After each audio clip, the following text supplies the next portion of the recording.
What's up, Southern New England? It's your old pal, Nick Rabar. We're here in Rumford, Rhode Island at my flagship Avenue N location to make hot honey fried chicken. Fried chicken is one of the simplest but most delicious things you can ever make at home. The way I like to do it is start with a brine. So I've got 3 different types of chicken here. I've got the breast, the thigh, and the wing. I'm gonna go in with a little bit of buttermilk. That's gonna add a touch of acidity and tenderize the chicken. I'm gonna go in with a little bit of granulated sugar, some kosher salt, and of course a little bit of hot sauce. Now we're gonna mix this chicken up, make sure that all that hot sauce and buttermilk, sugar and salt is nice and equally dispersed throughout all of those beautiful cuts of poultry. Now we're gonna let that sit for about 30 minutes, and while that's happening, we're gonna jump over here and mix up some flour. To start, I'm gonna put in a little bit of onion powder, some smoked paprika, and I love to use the smoked paprika. It adds a great depth of flavor. Then I'm gonna put in some garlic granules, some cracked black pepper, some dried oregano, and around Rumford, this is the holy grail, Rumford baking powder. Rumford baking powder was invented right here in this building in the 1800s. It's an incredible American product.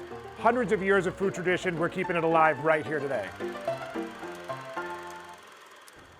Breading is really the key to making great fried chicken. See how much I have here? I have quite a bit of flour.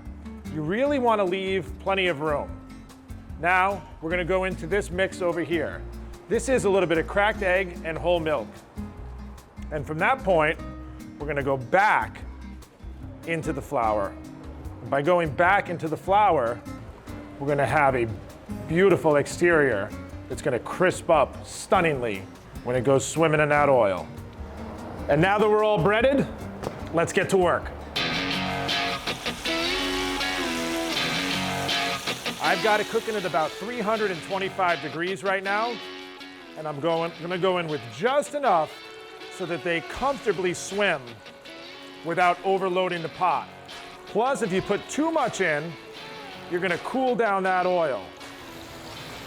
Look at that potion just stewing. We're gonna let it go for 7 to 8 minutes till it's cooked all the way through. Important not to mess with it, guys, all right? But don't be afraid to just check a little piece, make sure that it's not getting too dark on you. But for the most part, let it just do its thing. Some people like the sound of the birds. Maybe a little river running in the background, not me. The sound of hot simmering oil is the only thing that soothes this piece. The tongs, you can get a good grip on it. Take them out. Just be careful not to break the crust. If it's nice and crispy, it should hold, should be firm. We're gonna go onto this perforated tray here. Fried chicken is simple. It's chicken, flour, and egg, but there's a whole bunch of little tips that separate it from good fried chicken to great fried chicken.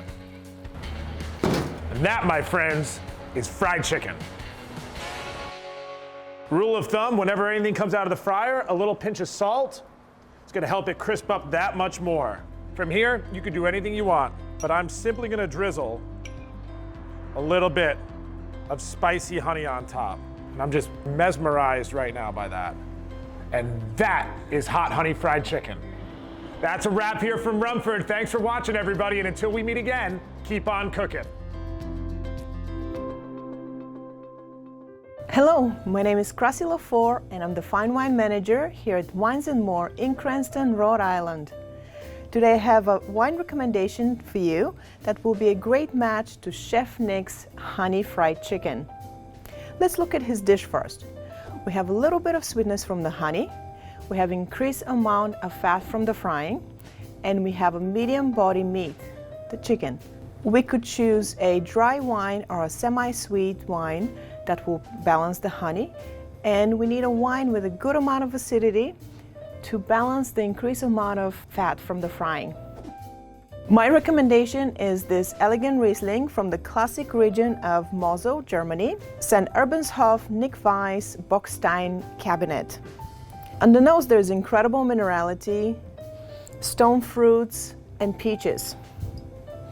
On the palate, this wine is semi-sweet with more flavors of riper peaches, honeysuckle, and lemon. It's just delicious. Cheers, and we hope to see you soon here at Wines & More in Cranston, Rhode Island.